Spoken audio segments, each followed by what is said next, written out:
तरह से मेरे मार्क्स धीरे धीरे बढ़ने भी शुरू हो गए थे। तो उसका एनालिसिस बहुत जरूरी है, नहीं तो मॉक देने का कोई फिर मतलब ही नहीं रह जाता है। टाइम पीरियड मिलता है सुबह का 2 बजे से या फिर 3 बजे से लेके 8 बजे तक का। फिर वो है कि ब्रेकफास्ट वगैरह करके ऑफिस जाना होता था, और ऑफिस में मुश्किल से 1 घंटा या 1.5 घंटा मिल पाता पर डे का। ऑलमोस्ट हाफ हाफ से ज्यादा मैं तैयारी उस समय कर लेता था 9 से पहले। क्या बात है। फिर मुझे एक तरह से ऐसा रहता था कि मोटिवेशन टाइप ऐसा भी लगता था कि हाँ, मेरी आज का दिन की पढ़ाई हो गई है, अब मैं निश्चिंत रह सकता हूँ।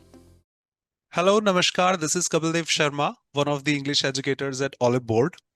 बहुत से बच्चे जब मिलते हैं सिलेक्शन के बाद तो सबसे कुछ ना कुछ अलग अलग इंस्पिरेशन, अलग अलग उनकी मोटिवेशनल स्टोरीज मिलती हैं। मैं एक डाउट की तरह रखता हूँ, काफी बच्चों के मन में डाउट आती है कि यार मेरा फर्स्ट अटेम्प्ट है, मैं तो शायद क्वालिफाई सीजीएल नहीं कर पाऊंगा। तो आज हमारे साथ जो है उन्होंने अपने फर्स्ट अटेम्प्ट में ही सीजीएल क्वालिफाई किया। कुछ बच्चों की डाउट होती है कि मैं तो सर जॉब पर रहता था 9 से 6 बजे तक, मुझे तो टाइम ही नहीं मिल पाता, तो मैं तो एग्जाम ये शायद नहीं कर पाऊंगा, बहुत सारे अटेम्प्ट लग जाएंगे। आज जो हमारे पास हैं, उन्होंने 9 से 6 की जॉब करते वक्त भी एग्जाम क्वालिफाई किया। And what if I mix both these line कि जिनका फर्स्ट अटेम्प्ट था, 9 से 6 की जॉब भी थी और उन्होंने एग्जाम क्वालिफाई किया अपने वेरी फर्स्ट अटेम्प्ट में। तो बिना किसी डिले के let's welcome one of the students जो बहुत मोटिवेशन आपको देने वाले हैं, दिलीप कुमार। नमस्कार दिलीप, हमारी तरफ से बहुत बहुत कॉन्ग्रेचुलेशंस आपकी जॉब पर, आपके सिलेक्शन पर। आइए, काफी सारे बच्चों के लिए मोटिवेशन बनते हैं। आपकी कहानी, आपकी जुबानी, थोड़ा सा आपके बारे में। हाँ सर, नमस्कार। मेरा नाम दिलीप कुमार है। मैं राजस्थान के बाड़मेर जिले से हूँ। मैंने बीएससी बीएड किया है, और मेरा ये फर्स्ट अटेम्प्ट था 2024 का सीजीएल। और मैंने ये 2024 का सीजीएल प्राइवेट जॉब करते हुए दिया है। ठीक है। ये आपका फर्स्ट अटेम्प्ट था, इसके अलावा कोई और अटेम्प्ट आपने दिया हो शायद? सर बेसिकली ये मेरा फर्स्ट अटेम्प्ट ही माना जाए, क्योंकि जो 2023 में मैंने दिया था, वो उस समय ना तो मेरी ग्रेजुएशन हुई थी और ना ही मेरी प्रिपरेशन हुई थी पूरी तरह से। वो जस्ट मैंने ऐसे ही एग्जाम से फेमिलियर होने के लिए दिया था, और उस समय मेरा प्री भी क्लियर नहीं हुआ था। इसलिए इसको मेरा फर्स्ट अटेम्प्ट ही माना जाए तो बेहतर है। ऑब्वियसली जब ग्रेजुएशन कंप्लीट नहीं है, ठीक है। आपने ऑलिव बोर्ड से मॉक्स के थ्रू अपनी प्रिपरेशन की, और आजकल सारे बच्चे जो क्लासेस की बात कम करते हैं, मॉक्स की बात ज्यादा करते हैं। तो मैं आपसे भी पूछना चाहूंगा, किस तरह मॉक्स का आपका क्या योगदान रहा, कैसे आपकी प्रिपरेशन को मॉक्स ने शेप किया? इस सीजीएल के एग्जामिनेशंस में, बेसिकली एसएससी के पूरे एग्जामिनेशंस में मॉक्स का बहुत बड़ा रोल रहता है। जब मैंने स्टार्ट किया था, जब मेरा एक बार सिलेबस पूरा हो गया था और ऑलमोस्ट मेरे को ऐसा था कि सारे कॉन्सेप्ट आ रहे थे, फिर मैंने जब मॉक स्टार्ट किए, तब भी मेरे नंबर बिल्कुल कम आते थे। जैसे कि 200 में से 80, 90, कभी कभी 100 भी आ जाते थे जब मैंने स्टार्ट की थी प्रिपरेशन। फिर मेरे को लगता था कि मैंने सारा तैयारी भी कर ली है, फिर भी नंबर क्यों नहीं आ रहे हैं मेरे।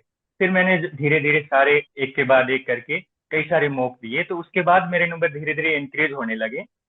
और जब एट लास्ट जब मेरा एग्जाम था 19 सितंबर को, तो उस समय उससे एक सप्ताह 2 सप्ताह पहले जब मैंने मेरे जो हाईएस्ट स्कोर थे वो मैंने देखे, तो 167, 170 यहाँ तक मैं पहुंच गया था। फिर मेरे को यकीन हो गया था कि यदि कोई भी बंदा स्टार्ट करेगा तो उसमें हो सकता है स्टार्टिंग में उसके बिल्कुल लो मार्क्स आ रहे हो, और एंडिंग में जब उसका एग्जाम आएगा, उसके जब तक उसकी तैयारी पूरी हो जाएगी, तब उसके मार्क्स आसानी से बढ़ जाएंगे, और वो उसको भी पता नहीं चलेगा कि मेरे यहाँ से यहाँ मैं पहुंच गया हूँ। Great, great, great. एक तरह से आपने ये खुद ही आंसर दे दिया कि बच्चे को मॉक्स को सीरियस लेना जरूरी नहीं है। आप बस कंसिस्टेंट रहिए, मॉक्स आपको अपने रिजल्ट्स दिखाना शुरू कर देंगे, राइट? हाँ सर। दिलीप, कितना डिपेंडेंट थे आप हमारे मॉक के सब्सक्रिप्शन पर? मेंस के मैंने सारे के सारे मॉक्स मैंने ओली बोर्ड पे ही दिए। और ग्रेट। प्री के मॉक्स में क्या था कि सर, सबसे पहले मैंने अदर प्लेटफॉर्म्स के लिए थे मॉक्स। और फिर मैंने वो देखा था कि वहाँ पे जो क्वेश्चंस का लेवल नहीं था इतना। सारे लोग पहले ये कहते थे कि ओलिव बोर्ड का जो क्वेश्चंस की लेवल है वो बहुत ज्यादा है, हैवी है, पहले डिमोटिवेट हो जाओगे, ऐसा हो जाओगे। तो फिर वो मेरे को लगा कि ये रहने चाहिए, यदि क्वेश्चन अच्छे है तो फिर अपने लिए अच्छा है, हो सकता है लेवल के क्वेश्चन आ जाए तो अपने लिए बेहतर है। फिर मैंने जब ओलिव बोर्ड के थ्रू किए, तो फिर मेरे को वहाँ पे इस सीजीएल के लेवल के क्वेश्चन भी मिले, फिर अच्छी तैयारी भी हुई, और फिर जो है उसके अकॉर्डिंग मार्क्स भी आने लगे मेरे। जैसे आपने अभी बताया कि कंसिस्टेंट प्रैक्टिस के साथ आपके मॉक्स में मार्क्स अपने आप इंप्रूव होने लगे। क्या एक आध यस। टर्निंग पॉइंट ऐसा रहा हो आपकी मॉक की प्रिपरेशन में जहां से आपको अच्छा बूस्ट मिला? स्टार्टिंग में जैसा कि मैंने बताया, मेरे मॉक्स में बिल्कुल भी कम मार्क्स आते थे, और कभी कभी ऐसा होता था कि जब मॉक्स में कंटिन्यूअली जैसे कि 30-35 मॉक्स दे दिए, उसके बाद जब मार्क्स बढ़ने लगे थे तब मेरे को एहसास हुआ कि हाँ मैं कर सकता हूँ। मैं यदि थोड़े और इसके एनालिसिस करूँ और इसका पूरे ध्यान से और एकाग्र होके मॉक दूँ यदि, तो फिर मेरे मार्क्स आसानी से बढ़ जाएंगे। फिर मैंने वहां से हमेशा डेली का एक मॉक देना शुरू कर दिया और इस तरह से मेरे मार्क्स धीरे धीरे बढ़ने भी शुरू हो गए थे। आपकी लास्ट लाइन एक मैं पिक करता हूँ कि मैंने उसकी हाँ एनालिसिस, तो मैं भी हक से यस कहूँ जितना इन माय ओपिनियन मॉक जरूरी है, उसकी एनालिसिस भी उतनी ही जरूरी है। आप किस तरह हाँ मॉक्स को सर। एनालाइज करते थे? क्या आपकी हाँ अप्रोच रहती हाँ थी? सर, एक्चुअली यदि मैं कहना चाहूँ तो मॉक जितना जरूरी है उससे भी ज्यादा उसकी एनालिसिस जरूरी है सर। ग्रेट। यस, जैसे कि एनालिसिस में एक तो अपन करते हैं कि जो अपने क्वेश्चन गलत हो गए बस वो देख लो और निकल जाओ बस। एक वो होता था कि जैसे कि जो अपन ने किए हैं क्वेश्चन उसके भी आंसर देखने, हो सकता है कभी कभी उसके जो सॉल्यूशन दिया हुआ उसमें कुछ ऐसे सॉल्व ट्रिक्स दे रखी हो या फिर कुछ ऐसा दे रखा हो जिससे अपना आंसर जो है विद इन सेकेंड्स में आ जाए। तो मैंने वो हर एक जो मेरे क्वेश्चन होते थे, जैसे कि 100 क्वेश्चन होते थे, तो मैंने वो हर एक सॉल्यूशन देखता था मैं।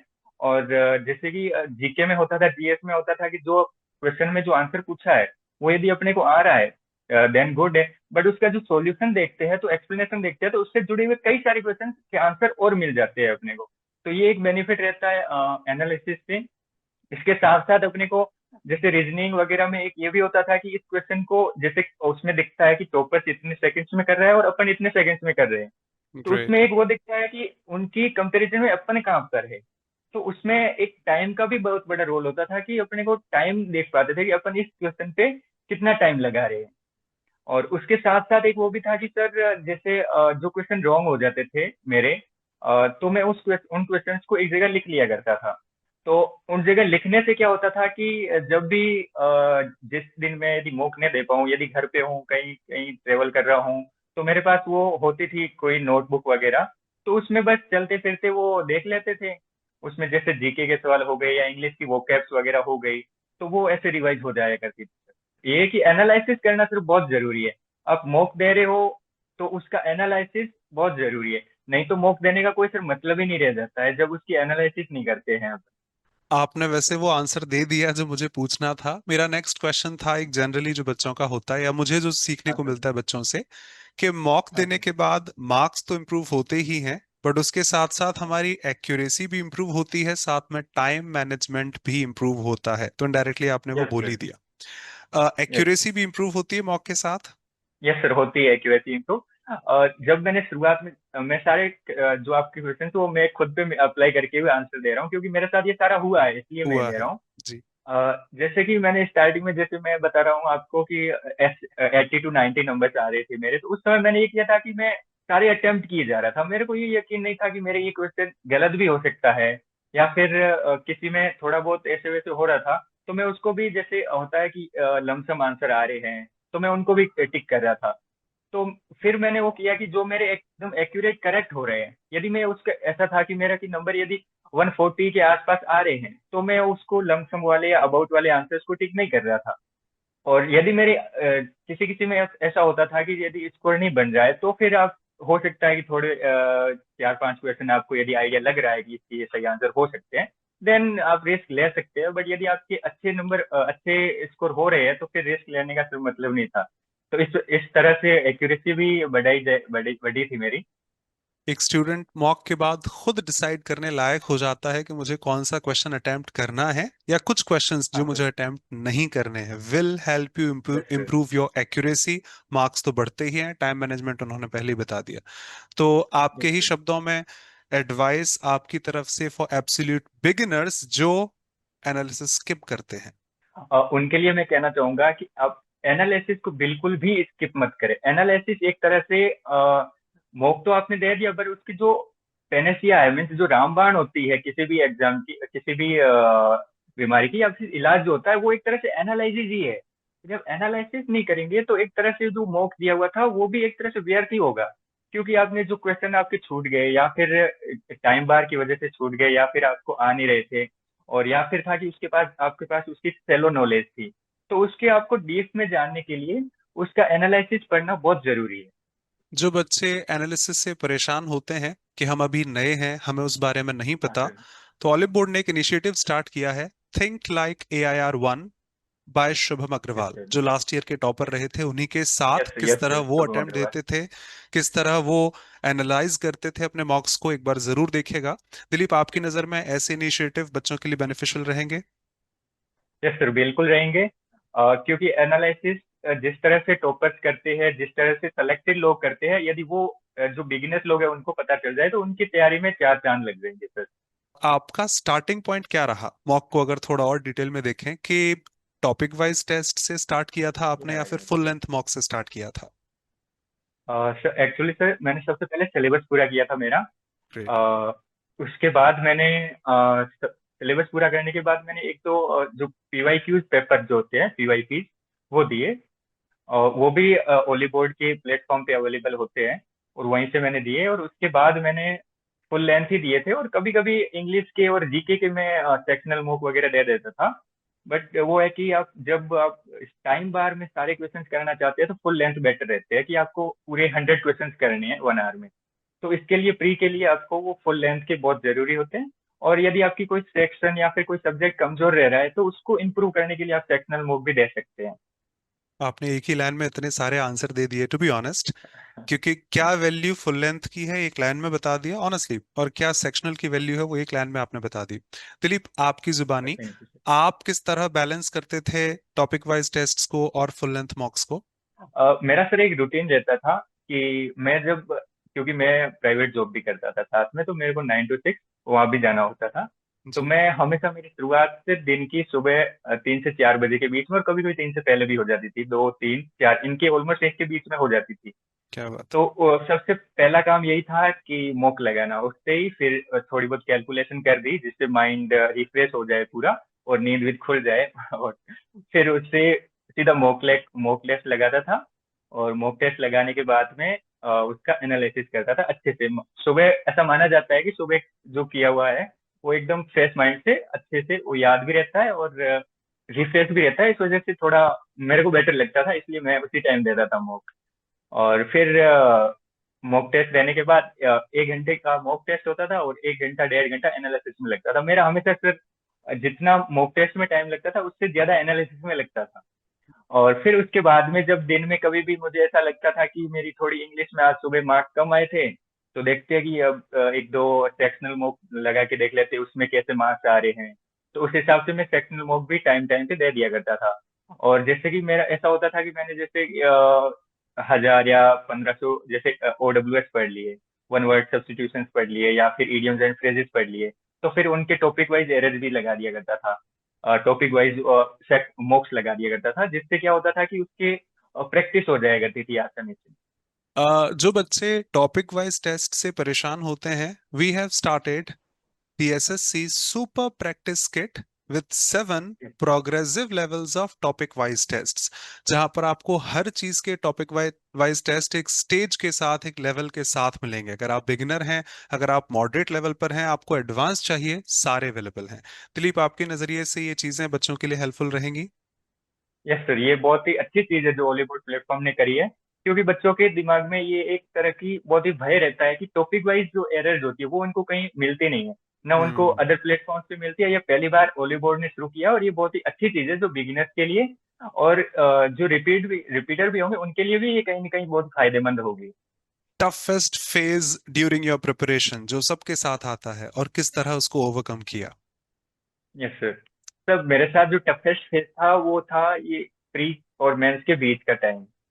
और प्री हो गया था। और एक वो होता है कि जब प्री हो जाता है तो उसके बाद लोग जैसे प्री का एग्जाम हो जाता है और रिजल्ट आना होता है, तो उसके बाद लोग क्या होता है कि तैयारी छोड़ दे। एक एक तरह से उनको मोटिवेशन नहीं मिल पाता है कि होगा या नहीं होगा। रिजल्ट का वेट करते हैं, पहले कहते हैं कि आंसर की का वेट करते हैं, फिर आंसर की भी आ जाती है, फिर कहते हैं रिजल्ट का वेट करते हैं होगा, या फिर वापस से तैयारी करें, या फिर मेंस की करें। या फिर वो होता है कि मेंस की यदि करना चाहे तो फिर आपको कंप्यूटर भी पढ़ना है, टाइपिंग भी करनी है। इसके अलावा जो मैथ्स और रीजनिंग के कुछ एक्स्ट्रा टॉपिक्स भी है वो भी कवर करने हैं। तो ये सारे है कि वो थोड़ा सा प्री से दूसरे हट के सिलेबस हो जाता है, तो वो इसलिए वेट कर रहे होते हैं। पर मैंने ऐसा नहीं किया था। मेरे पास मैंने शुरुआत से ही, जिस दिन मेरा 19 सितंबर को एग्जाम हो गया था और मुझे लग गया था कि मेरा हो जाएगा, तो मैंने उसी दिन से एक दिन रेस्ट कर लिया था। मेरा फर्स्ट शिफ्ट थी 19 सितंबर को, तो उस दिन रेस्ट किया नाइट वगैरह पूरी। फिर मैं 20 सितंबर से वापस मेंस के लिए लग गया था, क्योंकि मेरे पास मेरा जो टफेस्ट फेज था वो ये था कि मेरे पास समय नहीं था। क्योंकि मैं 9 to 6 पूरा प्राइवेट जॉब करता था, मेरे को उस लिमिटेड टाइम में सुबह के टाइम और शाम को इतना दिन भर का हेक्टिक वर्कलोड वगैरह होने की वजह से शाम को खाना खाते नींद आ जाती थी। बस एक टाइम पीरियड मिलता सुबह का 2 बजे से या फिर 3 बजे से लेके 8 8 बजे तक का। फिर वो है कि लंच ब्रेकफास्ट वगैरह करके ऑफिस जाना होता था। और ऑफिस में मुश्किल से 1 घंटा या 1.5 घंटा मिल पाता, वो भी एंडिंग था सारा वर्क होने के बाद में, वर्कलोड वगैरह। क्योंकि कंटेंट राइटर भी सर एक ऐसी जॉब होती थी जिसमें कुछ भी यदि मिस्टेक होती है, सर आप बेहतर जानते होंगे क्योंकि आप भी जी टीचिंग जी जी। फील्ड में हैं। तो कंटेंट राइटर की क्या होती है कि अब बच्चों को कुछ भी यदि क्वेश्चन गलत न जाए उसको प्रूफ रीड करना, उनके पेपर्स वगैरह सारा वो देखना पड़ता था। तो उसके बाद टाइम बहुत कम मिलता था मेरे को। तो ये मेरे लिए बहुत ही टफेस्ट फेज था कि खुद को टाइम देना इस सीजीएल के लिए। तो मैंने यही मेरा था टफेस्ट फेज, और मैंने इसको अच्छी तरह से ओवरकम भी किया। जो मेरा यहाँ टाइम ज्यादा था, क्योंकि मेरा ये ऐसा था सर कि मैं मेरे जो अच्छे आरजे में जो मेरे एनर्जी वाले आरजे वो मैं मेरे सीजीएल प्रिपरेशन को दूंगा। और बाकी जो मेरे जो थे जो जिससे मैं प्राइवेट जॉब कर सकता था वो मैं वहीं पे देता था, जिससे कोचिंग क्लासेस में। भाई क्वाइट मोटिवेशनल, दिल से कह रहा हूँ, क्वाइट मोटिवेशनल। अगर 9 बजे की जॉब है, 7:30 बजे उठकर नहा धोकर तैयार होके पहुंच जाएंगे? नहीं, उससे पहले आप आधा दिन यूटिलाइज कर चुके हैं। आपने बहुत बहुत बहुत एक यूनिक, आप एक एग्जाम्पल होंगे मेरे लिए भी। काफी बच्चों से मिला हूँ, काफी से काफी कुछ सुना है, बट ये क्वाइट यूनिक था कि सुबह 9 बजे ऑफिस जाने से पहले मैं लगभग 6 घंटे पढ़ सकता हूँ। मैं मेरी ऑलमोस्ट पूरी पर डे का ऑलमोस्ट हाफ हाफ से ज्यादा मैं तैयारी उस समय कर लेता था 9 से पहले। क्या बात है। फिर मुझे एक तरह से ऐसा रहता था कि मोटिवेशन टाइप ऐसा भी लगता था कि हाँ मेरी आज का दिन की पढ़ाई हो गई है, अब मैं निश्चिंत रह सकता हूँ।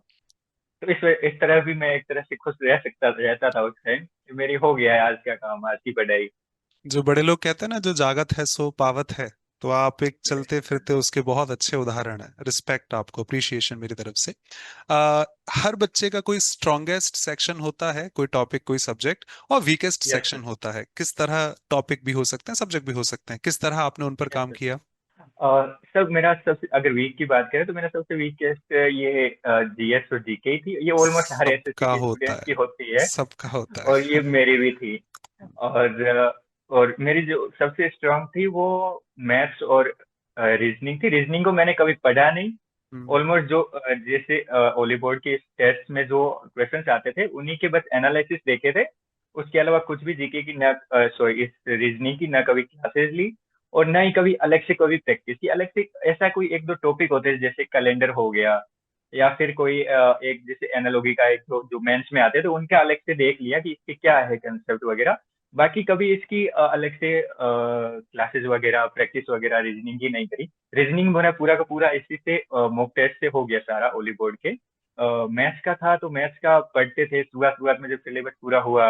तो उसके बाद में फिर जो ये टेस्ट इसके अपने टेस्ट थे मॉक टेस्ट यहाँ से मैंने पूरे किए। और सबसे मेरे लिए अच्छे तो स्ट्रांग तो यही थे। फिर उसके बाद इंग्लिश भी थी। मैं यूँ उसको भी कम नहीं कह सकता, क्योंकि इंग्लिश भी मेरी शुरुआत से जब मैं स्कूल से मेरी इंग्लिश अच्छी रही। हालांकि मैं हिंदी मीडियम ही रहा पूरा, पर मेरे बात है। इंग्लिश में हमेशा अच्छे मार्क्स ही रहे। कि मेरे यूँ है कि सारे सब्जेक्ट जो जीके के अलावा सब अच्छे रहे थे। इतने खराब भी नहीं थे और इतने कह सके कि इतने अच्छे भी नहीं थे कि 135 में से 135 आ जाए और 90 में से 90 आ जाए। उसमें पूरे पूरे ऐसे भी नहीं थे सर। एक एवरेज स्टूडेंट से ही बिलोंग करता था। Great great great. वैसे तो हर चीज में आपको ग्रेट कहूं मैं।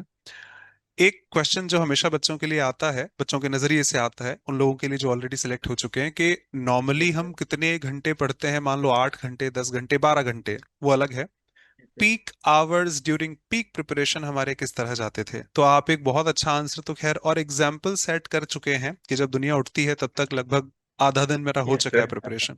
तो आपसे हक से जानना चाहूंगा कि ड्यूरिंग पीक प्रिपरेशन आपके इन आवर्स में क्या डिफरेंस आता था?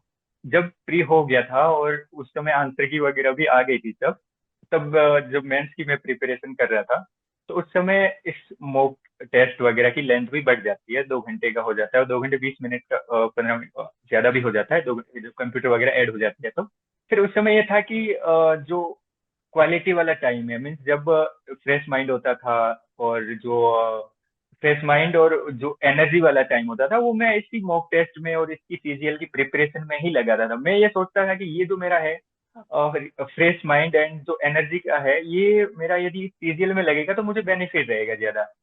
तो मैंने इस हिसाब से जो मेरा पीक जो टाइम था ये वाला, और उसको मैंने हमेशा जो मेरे सीजीएल की स्टडी वगैरह टेस्ट थे इसी में लगाया था। इसको मैंने कहीं दूसरी जगह नहीं लिया। अब जैसे कि मैं कहता था कि जैसे हमारे उधर के कोई जैसे हमारे स्कूल के गुरुजन वगैरह भी कहते थे कि जैसे आप तैयारी भी कर रहे हो तो इसके साथ साथ फिजिकल एक्टिविटीज भी बहुत जरूरी है। तो जैसे ही टेस्ट हो जाते थे तो उसके बाद थोड़ा सा घूम फिर लेते थे, या फिर नींद आने लगती थी तो थोड़ा रनिंग कर लेते थे बाहर ही। तो फिर इससे नींद भी नहीं आती थी, और टाइम पे भी मीन्स वो टेस्ट वगैरह उस टाइम पे भी फोकस रहता था कि अपना ये समय मिला है तो इसको अच्छे से यूज करना है। एग्जाम्पलरी आपने शब्द सुना होगा, मुझे आप दिख रहे हैं भाई, क्या बात है, ग्रेट। मॉक की फ्रीक्वेंसी लास्ट के 2 महीने में वही पीक प्रिपरेशन पर बढ़ाई घटाई या क्या चेंजेस लाए थे? सर मॉक की जो फ्रीक्वेंसी वो मैंने कभी नहीं घटाई, और घटानी भी नहीं चाहिए। जी। अ, जब मेंस का जो मॉक दे रहे थे तो वो एक्चुअली प्री के मॉक्स तो आप दिन में मिलती है दो तीन दो चार दो एक एक आर के, वो उतने लेंथी भी नहीं होते हैं। मेंस के मॉक देते हैं तो थोड़ा लेंथी होता है। तो मैंने जब मेंस के 18 जनवरी को जब मेरा मेंस था, तो उससे पहले दिसंबर में और जनवरी स्टार्टिंग में मैंने एक तो फुल लेंथ मॉक और 3 और 4 सेक्शनल मॉक देने शुरू किए थे। सेक्शनल मॉक इंग्लिश के दिए थे, क्योंकि इंग्लिश में मेरे को वहाँ पे कॉम्प्रीहेंशन के सोर्स मिल रहा था, कॉम्प्रीहेंशन का। क्योंकि कॉम्प्रीहेंशन मैंने ओनली मॉक टेस्ट से ही किया है, कॉम्प्रीहेंशन के लिए मैंने कुछ भी और अलग नहीं पढ़ा था। इस वजह से मेरे को हर एक मॉक में 4 से 5 पैसेज वगैरह आते थे, तो सेक्शनल मॉक लगाते थे। तो उस हिसाब से 3-4 सेक्शनल मॉक लगाते थे इंग्लिश के, 10 से 15 कॉम्प्रीहेंशन मिल जाते थे, तो वहां से उसकी भी अच्छी तैयारी हो जाती थी। एग्जाम डे स्ट्रेस किस तरह हैंडल करते थे? यस सर, ये बहुत ही महत्वपूर्ण टॉपिक है जो आपने जी। पूछा मेरे से। मेरे साथ भी इसका हुआ थोड़ा बहुत असर, मैं और भी इससे अच्छा परफॉर्म कर सकता था मेरे को लगता था। बट उस टाइम थोड़ा सा ऐसा था कि मैं पहली बार मेंस दे रहा था। खैर, प्री तो था कि मैंने 23 में एक बार दिया था, बट मैं मेंस पहली बार दे रहा था। जी। जी। मुझे एक ऐसा भी था कि इसके बाद टाइपिंग भी होनी है, टाइपिंग किस तरह होगी, वो एक भय सता रहा था कि फिर उसको एक बार ऐसे नजरअंदाज किया कि चलो टाइपिंग तो बाद में है, पहले तो मेंस है, इसमें अच्छा परफॉर्म करेंगे तो फिर हम्म। टाइपिंग का अच्छा रहेगा। फिर वहां पे मैंने अच्छे से फोकस होके वो दिया। और कुछ भी ऐसा स्ट्रेस उस समय इतना थोड़ा बहुत हुआ था, बट उसको भी है कि जब इतनी कम टाइम में तैयारी भी कर सकते हैं तो फिर स्ट्रेस भी हो गया था, इतना सहन कर लिया था, उतना कुछ का इफेक्ट पड़ने नहीं दिया आपकी स्माइल बहुत प्यारी है, मुझे नहीं लगता कि आपको था। स्ट्रेस थैंक हुआ यू होगा। सर। आप एक खुद हार्ड वर्किंग इंसान इतना हैं, नहीं बोला। हाँ और हाँ। मेहनत जब है तो इंसान को डर नहीं लगता जी। हाँ sir. Any last minute revision strategy जो आपके लिए कारगर साबित हुई हो? रिवीजन स्ट्रेटजी हर स्टूडेंट के लिए अपनी अपनी अलग हो सकती है। और जी। ये जो है रिवीजन, रिवीजन जो है बहुत ही महत्वपूर्ण है सर। एक्चुअली यदि अपन एक बार सिलेबस कर दे, 2 बार भी कर दे, तो हो सकता है इसको, हो सकता है क्या सर, ये होता है कि होता आप है। उसको भूल जाते हैं 1 सप्ताह बाद, या फिर 14 दिन बाद, या 1 मंथ बाद उसको भूल जाते हैं। जैसे इंग्लिश में वोकैब वगैरह यदि अपन नहीं पढ़ेंगे तो वो भूल जाते हैं, रिवाइज अगर नहीं करेंगे तो भूल जाएंगे उनको। और ऐसा कैसा मैथ्स में हर सेक्शन में होता है, हर सब्जेक्ट में होता है कि यदि रिवीजन नहीं करेंगे तो भूल जाएंगे। तो मेरा ऐसा था कि मैं इंग्लिश में वोकैब और जो इम्पोर्टेंट रूल्स थे वो मैंने अलग से लिखे थे। जो भी मॉक टेस्ट के टाइम में जो क्वेश्चन रिपीट होते थे, जो मेरे को लगते थे कि ये क्वेश्चन तो यार हर एक मॉक में आ रहा है, या हर 2 से 3 छोड़ के अगले मॉक में आ रहा है, तो वो मैं अलग से नोट कर लेता था रूल। तो उनको मैं हर मंथ के एंड में, या फिर जब भी हमको संडे को छुट्टी होती थी, या फिर जो लॉन्ग हॉलीडेज होते थे 2 दिन की या फिर 3 दिन की, कभी ऐसा हो जाता था, तो उस समय उनको मैं रिवाइज करता अच्छे से हर सब्जेक्ट से। और जैसे कि मैथ्स के हर एक के जो कॉन्सेप्ट्स होते थे चैप्टर्स के, उनको सबसे पहले एक बार देख लिया सरसरी नजरों से, और फिर उसके बाद उसके सारे क्वेश्चन प्रैक्टिस करते हर एक की। तो इससे क्या होता है, जब हमारे पास टाइम था तब ऐसा करते थे, और जब ऐसा हो रहा था कि अब समय भी कम बचा है, तो फिर ज्यादा फोकस मॉक्स पे किया, और मॉक्स पे जो क्वेश्चन आ रहे थे उनको अच्छे से एनालिसिस किया। और जो मेरे क्वेश्चन, जैसा कि मैंने बताया कि मैंने इंपॉर्टेंट क्वेश्चन लिख लिए थे, तो उनके सारे मैंने फिर वापस उनको मैंने रिवाइज किया। वैसे तो सब लोग कहते हैं, आप भी वापस एग्जाम्पल हैं इस बात का, कि हर बच्चे की एक अपनी हैंडबुक होनी चाहिए, एक हाँ नोटबुक सर। होनी चाहिए। वो चीजें भी हम लिखें जो अक्सर एग्जाम्स में आती है, तो वो हमसे छूट ना जाएं। और वो चीजें भी यस हम सर। लिखें जो हमसे गलत हो जाती हैं, उनको हम अगली यस बार सर। मॉक में ध्यान रखें, हमसे गलती ना हो।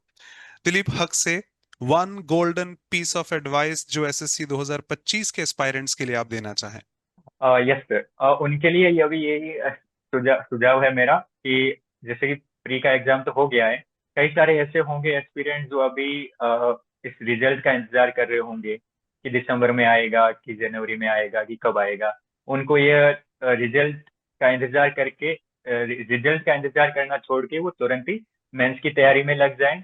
और यदि कोई ऐसा है जिसको लगता है कि मेरा हो भी सकता है प्री और न भी हो, तो उसको भी ऐसी कोई चिंता न करते हुए मेंस की तैयारी में लग जाना चाहिए। यदि उसका प्री न भी होगा तो उसके लिए वो जो टॉपिक जो सेम टॉपिक्स है वो उसके अगले साल में काम आ जाएंगे, बहुत ही वो अच्छे ढंग से तैयार हो जाएंगे टॉपिक। ऐसा कुछ आपने छोड़ा नहीं जो मुझे पूछना पड़े। आपने बहुत अच्छे से बहुत सी चीजें बताई हैं। मैं अपनी तरफ से क्लोजिंग करते हुए यही कहूंगा, थैंक यू सो मच हमारे साथ जुड़ने के लिए। One of the finest interviews, one of the finest motivations जो मुझे मिला हो, उनमें से एक आप हैं। जिन बच्चों से मैं बहुत अच्छे अच्छे लोगों से मिला हूं, उनमें से एक आप हैं। We wish you all the very success जो आप भविष्य में चाहते हो। हमारी सबकी दुआ कि आपको जरूर मिले। किसी और पोस्ट पर पहुंचे तो हम भी आपको इनवाइट कर पाए कि दिलीप एक बार यस मिले थे, याद है सीजीएल के लिए, आज आप इतनी बड़ी पोस्ट पर हैं। यस थोड़े यस से चार यस। शब्द आपसे सुनने को मिले। Thank you so much for being here. और इनके सहारे थैंक यू मैं सर। अपने शब्दों में एक बार वापस कह दूं, उन्होंने तो बहुत डिटेल में हर चीज को समझाया कि कितने मॉक्स जरूरी हैं, के साथ साथ उनकी यस सर। एनालिसिस भी जरूरी है। और ना सिर्फ फुल लेंथ मॉक जरूरी है, टॉपिक वाइज सेक्शनल टेस्ट भी जरूरी होते हैं। और एक ऐसा इंसान, जहां से मैंने शुरू किया वापस कहूं, जो फर्स्ट अटेम्प्ट में सिलेक्शन ले ले, नियरली इम्पॉसिबल है। एक वो इंसान जो अपनी जॉब के साथ सिलेक्शन ले, वो भी क्वाइट डिफिकल्ट है। और एक ऐसा इंसान जो ये दोनों जोड़ दिए जाएं तो इम्पॉसिबल ही हो गया। एक एग्जाम्पलरी परफॉर्मेंस आपकी। गॉड ब्लेस यू, आप आगे बहुत कुछ करें, अचीव करें, हम सबकी दुआ के साथ। Thank you so much for being here. Thank you so much Dilip. Thank you sir.